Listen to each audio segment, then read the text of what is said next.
AITA for taking a stand after my wife demanded a zero-intimacy marriage. I am 32, married to Stephanie, 29, for 6 years, together for 9. We met in college while I was finishing my engineering degree at a large Midwestern university. I am not a perfect guy. I work too much, I sometimes forget important dates, and I have a bad habit of leaving my socks everywhere. But I have always been loyal, present, and frankly, I thought we had something really solid. I grew up in a small Midwest town. My parents are still married after 35 years, a traditional upbringing. I worked like crazy to land a good job, buy a house in the suburbs, the whole American dream package. Stephanie was studying psychology when we met. Brilliant, ambitious, and honestly way out of my league in terms of looks. She had long brown hair, green eyes that changed color depending on what she wore, and a laugh that could light up a room. We instantly clicked at a campus volunteering event. We were helping build houses for Habitat for Humanity. I asked her out for coffee afterward, and the rest is history. Back then, our connection was intense both emotionally and physically. We would spend entire nights talking or being close. We got married 3 years later, a small ceremony with just our close family and friends. We bought our house a year after. Everything was going according to plan. I was climbing the ladder at my engineering firm, and she was building her own practice as a therapist specializing in family relationships. The irony of all that is not lost on me today. Our routine was comfortable. In the morning, we had our coffee together before I drove to work. On weekends, we did DIY projects or binge-watch shows. A date night every other Friday. We talked about having kids someday, but for now, we were enjoying just being the two of us. Our physical relationship was fine, not like at the very beginning, but regular and satisfying. At least, that is what I thought. So there it is, on a random Tuesday night. I am slouched on the couch scrolling through my phone, half watching a rerun of some sitcom waiting for a video game update to finish. Stephanie walks in with this look. You know the one. Half determination, half.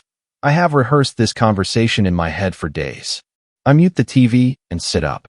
We need to talk, she says. Arms crossed. Those 4 words are never followed by something like, I bought you that new gadget, or, let's order pizza. What is it? I ask, trying to remember if I forgot an anniversary or something like that. She stands planted for a few seconds as if mentally preparing herself, then just blurts it out. I think we should try a marriage without physical intimacy. I laughed, not because it was funny, but because I was 100% convinced she was joking. What is this? An intro to divorce? I threw out with a nervous laugh. Hers did not move. On the contrary, it hardened. I am completely serious, Kevin. I have been thinking about it for a long time, and I think it could strengthen our relationship. Physical intimacy is not everything, and I feel like it is stopping us from connecting more deeply. My brain literally short-circuited. Who was this person standing in my living room? This was not the woman who sent me flirty messages during my work meetings. This was not the Stephanie who once surprised me in a very intimate way for my birthday. My stomach tied itself in knots as if I had swallowed a brick while I tried to understand what was happening. Wait, I stammered. Where is this coming from? Are you unhappy? Did I do something wrong? She let out a big dramatic sigh as if my questions were so predictable they bored her. No, it is not that. I have been reading a lot, listening to podcasts, watching incredible women online talk about reclaiming their identity, about how physical intimacy can sometimes serve as a crutch to hide deeper issues in a couple. Podcasts? Influencers? So what? You listen to 2 episodes of some random thing and decide our marriage is screwed. I was not trying to be defensive. But seriously, that is not what I am saying, she snapped back dryly. I am saying we could try something new, something that pushes us to grow, without physical intimacy. Grow, I repeated, more to myself than to her. In what universe does that strengthen a marriage? Her tone became sharp. You are closed-minded. It is not about never being close again. It is about putting it aside for a while and focusing on ourselves as individuals, as partners. Partners? What kind of partnership does not include physical closeness? I felt like she was speaking another language, and I had no translator. You cannot just spring this on me like it is some little consequence-free experiment. We are not 2 college students trying a weird new trend. This is our marriage. She sat across from me, posture calm, but eyes blazing. Exactly. It is our marriage, and I am saying we need to reflect on what is truly important. This is not to reject you or punish you. It is to understand who we are without depending on physical connection as a crutch. Crutch. That word hit me harder than expected. I had never seen our physical relationship as a crutch. To me, it was love, a connection, the glue that held us together when life got chaotic. Without it, what did we become? Roommates? We share the bills, and sometimes a meal. Do you hear yourself speaking? I could not hold back because from where I am sitting, it sounds completely crazy. Her face crumbled for a second before she composed herself, draped in a fake moral assurance. You are not ready to consider the idea, she said softly, almost as if she pitied me. No, I am not ready, I replied right back. Because what you are asking for is not a marriage, not the one I said yes to. Silence fell between us, heavy, thick, suffocating. She looked at me as if waiting for me to be struck by a divine revelation and end up at her feet thanking her for her wisdom. But all I felt was confusion, frustration, and an immense sense of betrayal. That is when I understood it was not just about physical intimacy. It was something bigger, something brewing under the surface for who knows how long, and I had no idea how to fix it. The days following that conversation were completely surreal. I waited for everything to go back to normal, for her to sit down, laugh about it, and admit it was a bad idea whispered by an overrated influencer. But no, none of that. I felt like I was living with a stranger. At first, it was just the details. She spent every free minute on her phone, always with earbuds in, totally absorbed by what she was watching or reading. When I walked past her, I would hear snippets of motivational speeches or personal development mantras.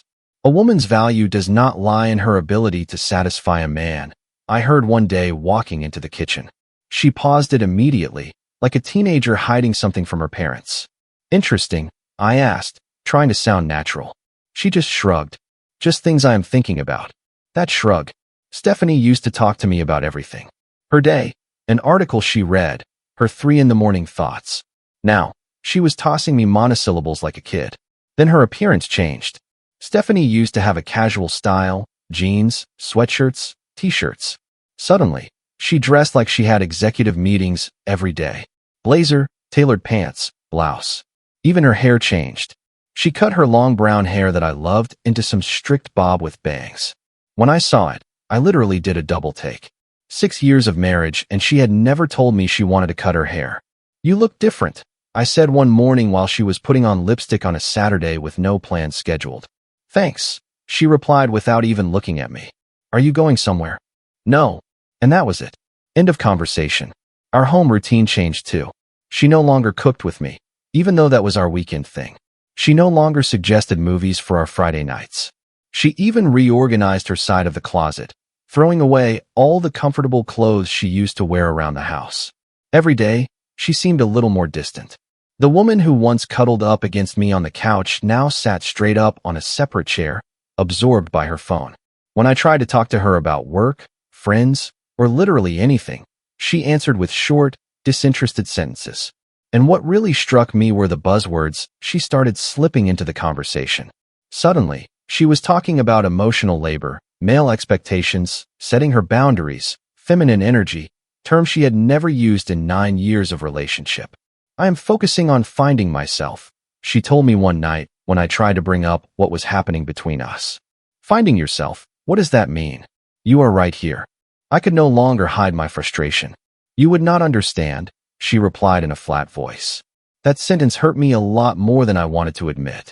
I was suddenly too stupid to understand my own married life. We used to be able to talk about everything. Now, I felt like I was being treated like an unimportant person. I tried to keep a semblance of normalcy. I kept inviting her to watch shows, go for walks in the neighborhood, go back to our favorite restaurants. She would refuse or accept, but then spend the whole time glued to her phone. Physical intimacy was obviously completely off the table. Even a simple gesture, a hand on her shoulder, a kiss on the cheek, made her stiffen or subtly shift away.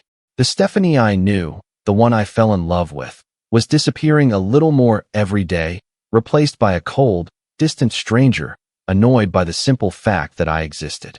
About 2 weeks after the marriage without intimacy suggestion, Stephanie walked into the living room while I was watching a basketball game. Without a word, she sat down and shoved her phone under my nose. Look at this, she demanded, pointing at an Instagram post. It was an account called Patriarchy Smasher, around 200,000 followers. The profile was filled with quotes about female liberation and breaking away from patriarchal expectations. The post she was showing me was a long rant explaining that physical relations with men were tools of oppression and that women could take back their power by rejecting the male gaze and physical demands. "What do you think?" she asked, staring at me as if I was going to be graded on my answer. I took the time to read it. It was essentially a statement saying that any woman in a traditional relationship was subjugated, that physical intimacy with a man was inherently oppressive, and that true liberation came from the total rejection of male validation. The comments were filled with ecstatic women, sharing how they were now setting new boundaries with the men in their lives. What do I think? I think it is ridiculous, I said honestly. This person does not know us. She does not know our relationship. How could a random activist on Instagram decide what is good for our marriage? Her eyes narrowed. It is not her specifically, she replied with a condescending tone I had never heard from her. It is the concept. Do you not think there is some truth when they say society pushes women to believe their value depends on their physical desirability? Yes, in theory, but that has nothing to do with us. I have never treated you like that. Are you really going to let a social media activist influence our marriage?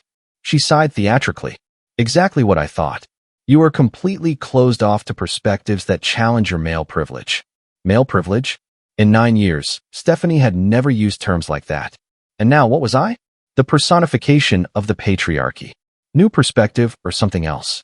Because this is not like you at all, I said, trying to stay calm. She stood up abruptly. You cannot understand. Your entire life experience is filtered through male entitlement. Then she walked away, leaving me standing there wondering what had happened to my wife. That night, I lay awake in bed next to this stranger, staring at the ceiling, trying to guess when everything had shifted. She was there, a few inches away, yet miles apart from me. The woman I had built a life with, imagined a future with, seemed to have been replaced by a version I did not recognize. The next day, coming home from work, I found a sort of women's circle set up in our living room. 5 strangers sitting on the floor in a circle, burning sage, which I am allergic to, by the way, and taking turns talking about dismantling internalized misogyny or whatever. Stephanie barely looked at me.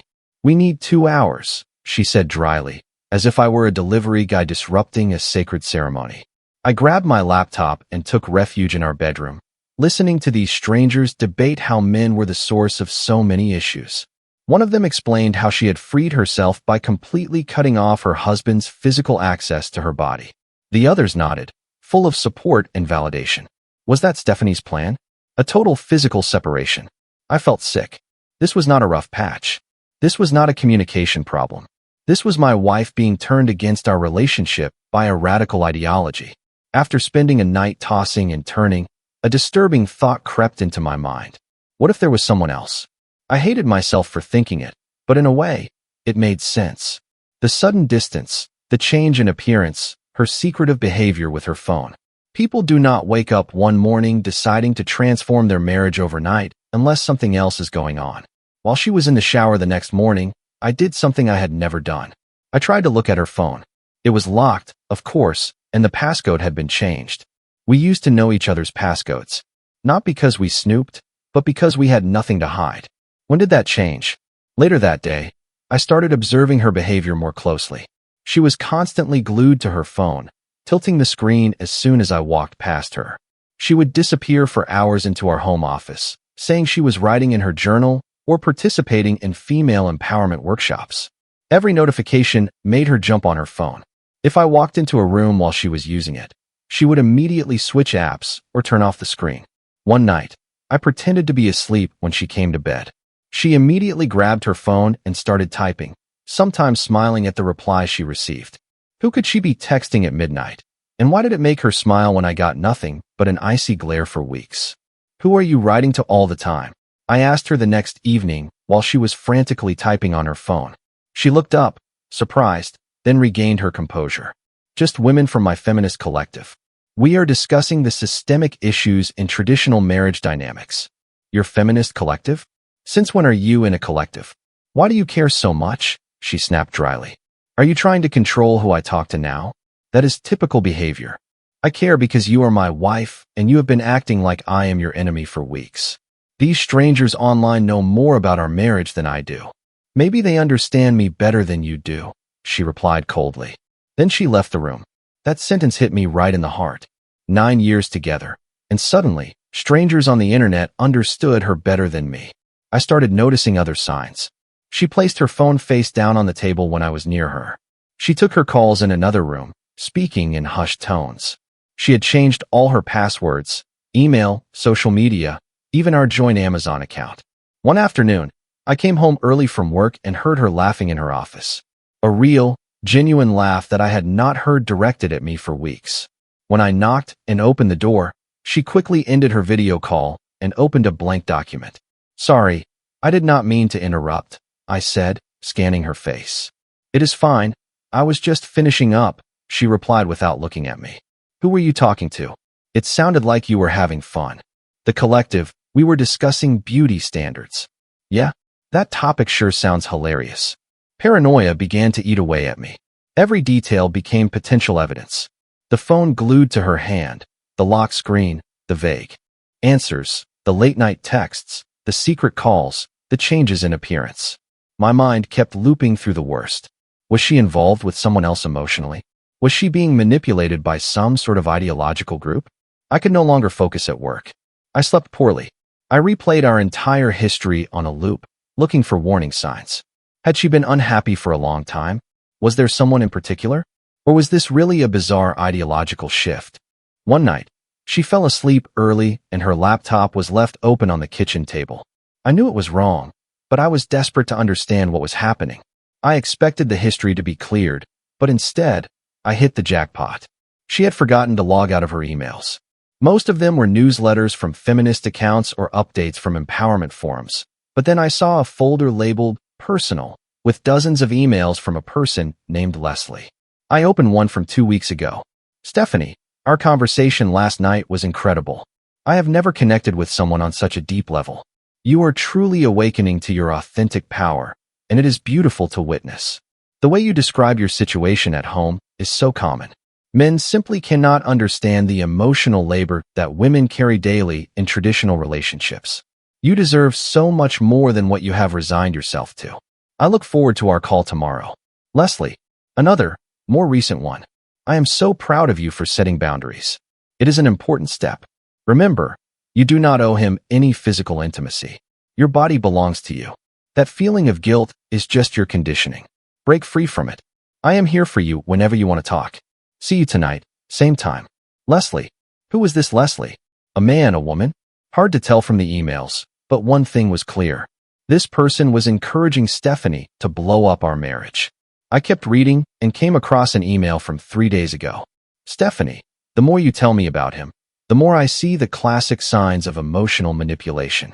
He is trying to make you feel guilty for your personal growth. That is not love, it is control. You deserve the space needed to discover who you are outside of these expectations. I am here to support you every step of the way. Leslie, I was furious. This person had never met me, knew nothing about our relationship, and described me as some sort of controlling figure. And Stephanie accepted all of it, providing details about our private life as if it were normal. Digging further, I found a meditation group Stephanie participated in, apparently led by this Leslie. Links for late-night sessions, references to private calls. Digging even deeper, I found donation receipts. Stephanie had sent money to this authentic feminine collective. $200 here, $350 there, for a total exceeding $3,000. All taken from our joint account in 1 month. What on earth? We always consulted each other for any purchase over $500, and she was sending thousands to an online group without even telling me. I also found a PDF titled Liberation Guide, which outlined a 12-step process to break free from traditional relationship structures. Step 1, recognize your conditioning. Step 2, establish physical boundaries, including the suggestion of a marriage without intimacy. Step 6, detach yourself from male approval, with tips on changing your appearance to please yourself rather than others. It looked like a cult manual. Everything suddenly made sense. Her personality change, her new vocabulary, her coldness, her modified appearance, the women's circles, the secrecy. Stephanie was being manipulated by this group, and this Leslie had completely influenced her. I took some photos of the most incriminating emails, including the donation receipts. Then I closed the laptop exactly as I had found it. I needed time to digest this and decide what to do next. I did not confront her immediately. Part of me was still in shock, and another part wanted to see how far all this would go. Over the next few days, I noticed she participated in these meditation sessions every evening, always behind a locked door. I did some research on this authentic feminine collective. Their site was filled with vague empowerment language and testimonials from women who had transformed their lives through the program. The founder, Leslie Hale, described herself as a spiritual guide and feminist awakener who had broken free from her previous relationship after 15 years. The site offered several subscriptions, $49 a month for group sessions up to $499 a month for a transformation package with private coaching. There was even a donate button to support the collective's mission. It looked entirely like a sophisticated operation targeting vulnerable women. The breaking point came one evening after dinner. I had cooked, like almost every night now, and she had barely touched her plate, too busy checking her phone every 2 minutes. "I have to go," she said, standing up, abandoning her meal. "I have an important session at 8. "Sure," I said in a flat tone. "Go lock yourself in the office with your new best friend, Leslie, while I clean up again." She froze, then slowly turned toward me. "What did you just say?" I put my fork down and looked her straight in the eyes. "You heard me. Leslie, your guide or whatever, who is filling your head with ideas about me, saying I am some sort of controlling figure." Her face went pale, then red with anger. "You snooped through my emails? How dare you violate my privacy like that?" "Your privacy? Since when do we have secrets in this marriage? You have been talking about our personal life with a perfect stranger for weeks. You let them convince you that I am the problem, and I am the bad guy because I found out." "You had no right," she yelled, her hands shaking. "This is exactly why I need space. You are controlling and possessive." I responded, but with absolutely no joy. Controlling. I am watching my wife become a total stranger, repeating phrases she had never spoken, treating me like an enemy, and sharing every detail of our relationship with an online collective. And I am the controlling one. And I am supposed to sit here and quietly accept it. Leslie understands what I am going through. The collective supports my journey of self-discovery without judgment. They see me as a whole person, not just as an object. An object? Are you kidding me? 9 years together. And you really think that is how I see you? I supported you in all your ambitions. I encouraged you to get your master's degree, to open your practice. When have I ever treated you like an object? You do not understand, she said with a condescension that made my blood boil. Your perspective blinds you to the subtle ways you exert control. And Leslie's perspective is so much more enlightened, I imagine. This person who has never met me, who has never seen us together, knows more about our relationship than I do. Leslie is helping me find my authentic self. Your authentic self was doing just fine before this group got their hands on you. Her eyes narrowed dangerously. It is not a cult. It is a support community made up of individuals who understand the female experience. A support community that encourages you to destroy your marriage, that tells you your husband is manipulative and controlling without the slightest proof, that pushes you to change everything about yourself. That sounds exactly like the definition of a cult. If you ask me, you are just threatened because I no longer center my life around your needs and desires. Center your life around me? When did I ever ask you to do that? You are the one who changed overnight. You are the one who decided our marriage should suddenly become without intimacy. You are the one who spends every minute getting influenced by strangers online. The argument escalated into the worst fight of our marriage. She called me toxic, controlling, the embodiment of male privilege. I called her influenced, selfish, and unrecognizable. Then I brought up the money. And by the way, I know about the $3,000 you sent them from our joint account. She froze dead in her tracks. How? I saw the receipts in your emails. You sent hundreds of dollars to these people without even telling me. How is that supposed to be acceptable?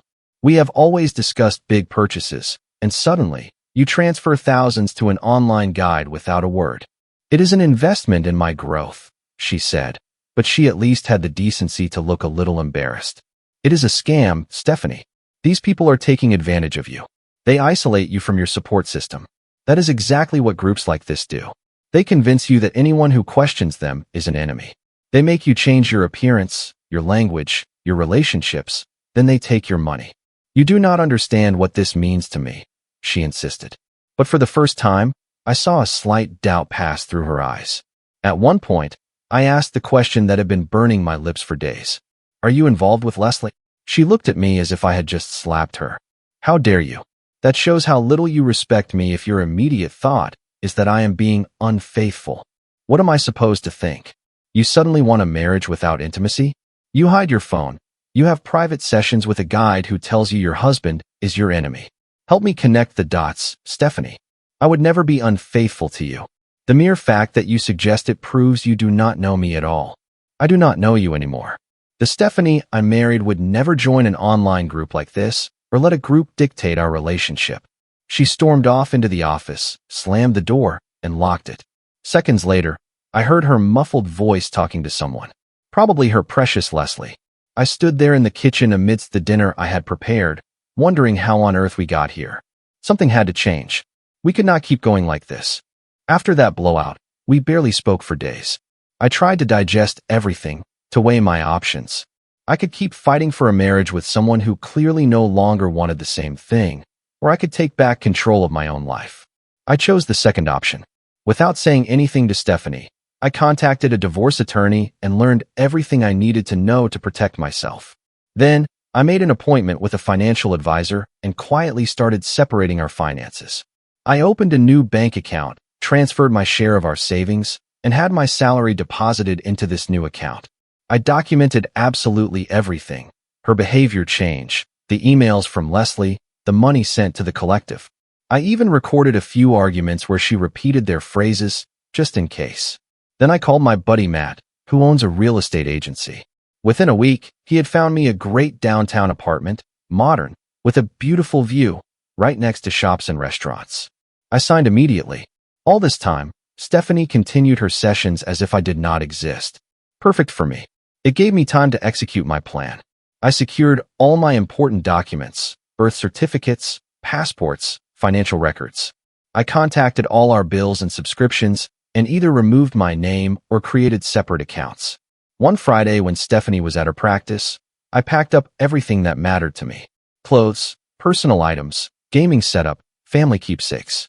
I left all the furniture, even the pieces I had paid for, and everything we had bought together.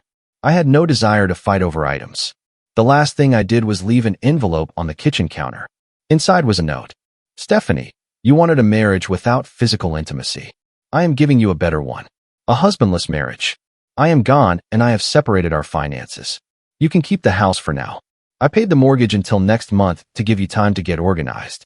My lawyer will contact you regarding the next steps. Enjoy your authentic self. Kevin. I had also left printed copies of all the emails between her and Leslie, donation receipts, and screenshots of the steps from the Liberation Guide, so she would know exactly why I was leaving. Then I left, drove to my new apartment, and started my new life. My first weekend of freedom was surreal. I set up my new place. I went grocery shopping without having to ask if anyone wanted anything specific, and I slept in as late as I wanted. I reconnected with friends I rarely saw anymore, because Stephanie had ended up alienating me from them under the pretext of their issues, or whatever. I joined a gym and started playing pickup basketball on Sundays. Something I really loved, but had given up because Stephanie needed me at home for those self-care Sundays. 3 days of total silence. Then the tsunami hit. First, the texts. Where are you? We need to talk. You cannot just leave like this. Please call me. I did not answer. Then the calls, dozens, all sent straight to voicemail. The messages became increasingly desperate. Kevin, please, this is a mistake. I did not want this to happen.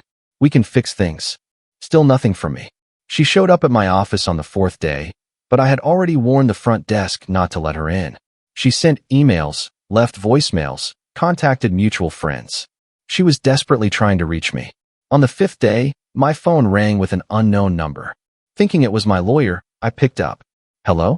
Is this Kevin? Asked a soft but condescending voice. Who is asking? This is Leslie from the Authentic Feminine Collective. I think we should talk. I almost burst out laughing.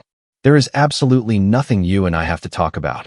I understand you are upset, but Stephanie is devastated. She realizes how important you are to her.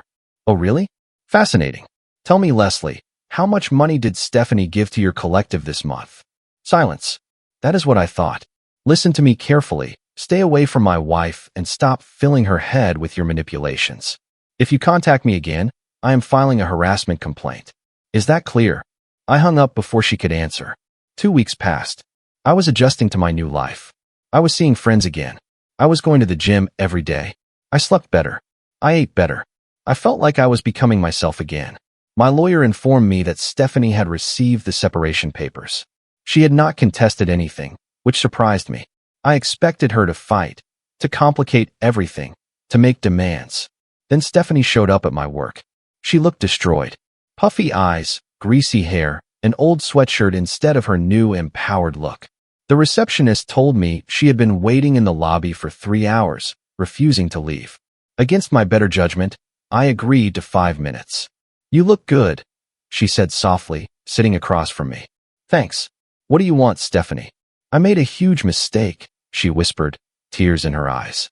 I let myself get dragged into something I did not understand. Leslie, the group, it is not what I thought. And what did you think it was? She looked down. After you left, I did some research. They target women in stable relationships, make them doubt everything, isolate them from their partners, and then ask them for money. I gave almost $5,000 from our joint account. I leaned back in my chair. That is unfortunate. Kevin, please. I am so sorry. I do not know what got into me. I felt, I do not know, bored, restless, and then I stumbled upon these online videos that seemed to speak to me, and before I even realized it, I was deep into it. Her voice broke. What do you want from me now? I asked in a neutral tone. I want to come home, she sobbed. I miss you, I miss us. I am seeing a real therapist, not an online guide, and she is helping me understand how I was manipulated. I will pay back every penny I gave them. I will delete all my accounts. I will do whatever it takes. She blushed with shame. And the idea of a marriage without intimacy, that was not really what I wanted. They convinced me that physical intimacy was a form of submission. My goodness, saying it out loud, it sounds so ridiculous. And the women's circles, the rhetoric, your complete transformation. She nodded. I got carried away. It is like they knew exactly what to say to make me feel special, enlightened, like I was part of something important. They isolated me little by little, made me doubt everything I knew. Techniques like that are common in such groups, but I only realized it when you left. I looked at my watch. Your 5 minutes are up, Stephanie. Please, she begged, reaching her hand out to me across the desk. I love you. I made a terrible mistake. I will do anything to fix this. I pulled my hand back. The thing is, Stephanie, I am actually happier now. These past few weeks have been enlightening. I realized I deserve someone who does not throw away a 9-year relationship because an online group told her to. Someone who trusts me enough to talk about problems instead of hitting me with ultimatums. Someone who values my feelings as much as her own. That is me, she insisted. The real me, not the influenced version. Please, Kevin, give me another chance. You know what really hurts? I said, leaning toward her. It is not your proposal for a marriage without intimacy. It is not even the thousands of dollars you gave them. It is that you believed a stranger on the internet over your husband of 6 years. It is that you were so quick to see me as the enemy, to turn everything I did into something negative. How are we supposed to come back from that? Tears streamed down her face. I do not know, she whispered. But I want to try. I will do anything. I stood up. I will think about it. That is all I can offer for now. As I walked her out, she turned to me, her eyes puffy and full of desperate hope. Can I call you? Maybe we could get dinner next week, just to talk. I will call you, I replied firmly. Maybe, but do not wait by your phone. I watched her walk away, shoulders slumped, so different from the cold, empowered version of Stephanie who demanded a marriage without intimacy just a month ago. The truth is, I do not know if I will call her. Part of me still loves the woman I married, but I am no longer sure she still exists. The other part is fully enjoying my freedom and the attention I get now that I am a fit, single guy with his life in order. 3 days later, I received an unexpected email. It was from Leslie, but it was not meant for me. It was a mass email sent to all the group members, and Stephanie had forwarded it to me. It read, "Dear sisters, it is with a heavy heart that I announce that the Authentic Feminine Collective will be taking a short break while I handle some personal business. Certain people have made baseless accusations against our sacred work, and I must focus my energy on dealing with these attacks. Your monthly subscriptions will remain active to guarantee your spot when we return. Stay strong in your authenticity. Leslie." Stephanie had added a quick note. "FYI, she is running away because 3 other women and I reported her to the authorities for fraud. I figured you would want to know." I had to admit, I was impressed. The old Stephanie was surfacing, the one who took charge, who fought against injustice. It was the first time in months I had seen a glimpse of the woman I fell in love with. That evening, the doorbell rang. It was Stephanie again, but different this time. She was more put together. Her hair had returned to its natural style. The heavy makeup was gone. She was wearing jeans and a t-shirt, just like before. "I am not here to beg," she said immediately. "I just wanted to drop this off." She handed me an envelope. Inside was a check for $5,000. The total amount she had given the collective, plus a little extra. "I sold some of my designer clothes and some jewelry," she explained. "I know it does not fix everything, but it is a start." "Thanks," I said, genuinely surprised. "You did not have to do that." "Yes, I did," she replied. "And I have something else." She handed me a folder containing copies of emails she had sent to other women in the collective, warning them of Leslie's manipulation. She had also included screenshots of a support group she had created for women who had gone through the same thing. "I am trying to help other women who got scammed," she said. "It is the only way to get something positive out of all this." I nodded, impressed despite myself. "That is really good, Stephanie." "I am not asking anything of you," she said quickly. "I just wanted you to know that I am working on myself. For real this time, not that fake authentic self stuff." As she turned to leave, I surprised myself by saying, "Maybe we could get a coffee sometime, just to talk." She turned back, a glimmer of hope in her eyes. "I would really like that. I do not know what is going to happen between us yet. Maybe we will try again, maybe not. But for the first time in months, I feel like I am talking to the real Stephanie, not a product of that group. And right now, I am in control of my life, my choices, my future. Whatever happens next, it will be on my terms. Either way, I am the one in the driver's seat, and it feels incredibly good." Comment. Hey everyone, I really connected with this story on a personal level. I believe self-respect is something we all need to protect fiercely in our relationships. Setting healthy boundaries isn't selfish. It's necessary for any real connection. When we choose kindness toward ourselves, healing becomes possible even after painful moments. Taking responsibility for our own happiness truly changes everything. I've learned that sometimes the bravest thing we can do is choose peace over chaos. I hope you take a moment right now to reflect on where your own boundaries stand. You deserve relationships that lift you up and honor your worth every single day. True growth always starts from within, not from outside validation. Thank you for watching and for being a part of this community that values real conversations. If you like the stories, don't forget to leave a comment and support the channel by subscribing. See you in the upcoming stories.